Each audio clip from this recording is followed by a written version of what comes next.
નમસ્કાર મિત્રો, ફરીથી સ્વાગત છે તમારું અમારી ચેનલમાં। મિત્રો, આજની વિડીયોમાં આપણે મૃતકના અંતિમ સંસ્કાર પછી પુરુષ સંબંધીઓ દ્વારા શા માટે મુંડન કરવામાં આવે છે તેના વિશે વાત કરીશું। તો મિત્રો, આજની વિડીયો અંત સુધી અવશ્ય જોજો અને વિડીયોને લાઈક કરી શેર કરજો તથા કોમેન્ટ બોક્સમાં જય શ્રી કૃષ્ણ પણ જરૂર લખી દેજો। મિત્રો, આપણા હિન્દુ ધર્મમાં જન્મ, લગ્ન અને મૃત્યુ આ બધી વિધિઓનું ખૂબ જ વિશેષ મહત્વ છે અને આપણા સનાતન ધર્મમાં પુનર્જન્મમાં પણ અતૂટ શ્રદ્ધા છે।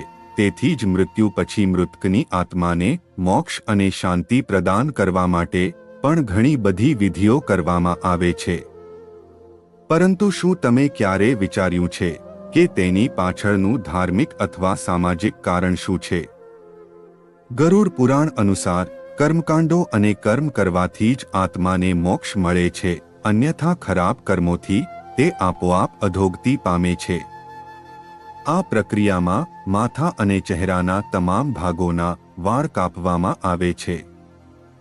જો કોઈએ પોતાના માથા પર શિખા એટલે કે વેણી રાખી હોય તો તેને કાપવાની કોઈ જોગવાઈ નથી। વાસ્તવમાં દરેક વ્યક્તિ પોતાના વાળને ખૂબ પ્રેમ કરે છે અને વાળ એ સુંદરતાનું પ્રતીક માનવામાં આવે છે।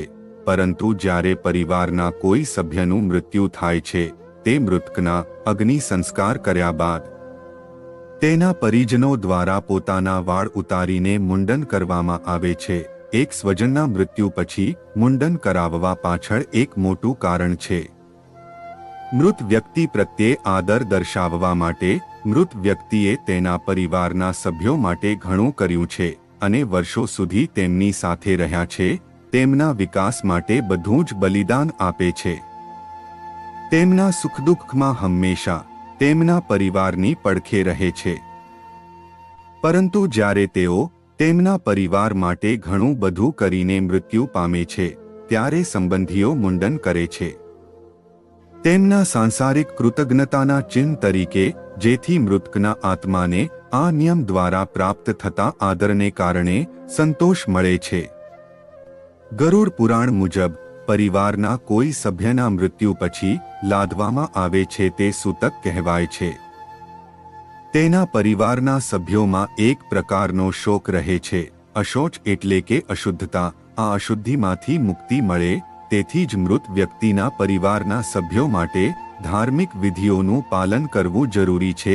અંતિમ સંસ્કાર કરનારાઓ માટે 12 થી 13 દિવસ માટે એટલે કે મૂળભૂત રીતે આ સમયગાળો સવા મહિના એટલે કે 37 થી 40 દિવસ સુધી ચાલે છે, કારણ કે નક્ષત્રનો એક સમયગાળો 40 દિવસમાં પૂર્ણ થાય છે।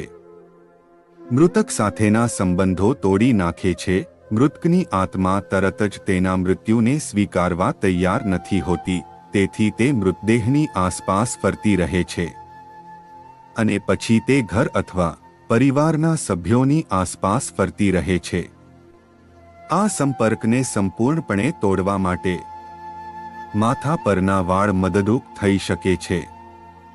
આમાં ચોથું તથ્ય છે સ્વચ્છતા, જે એક વૈજ્ઞાનિક તથ્ય પણ છે। સ્મશાન ગૃહમાં જવાથી તેમના શરીરમાં જીવાણુઓ પ્રવેશી શકે છે, તેથી જ મૃતકના અંતિમ સંસ્કાર પછી નખ કાપવા, શેવિંગ અને સ્નાન જેવી પ્રક્રિયાઓ એકસાથે કરવામાં આવે છે, જેથી કરીને શરીરને ફરીથી સાફ કરી શકાય।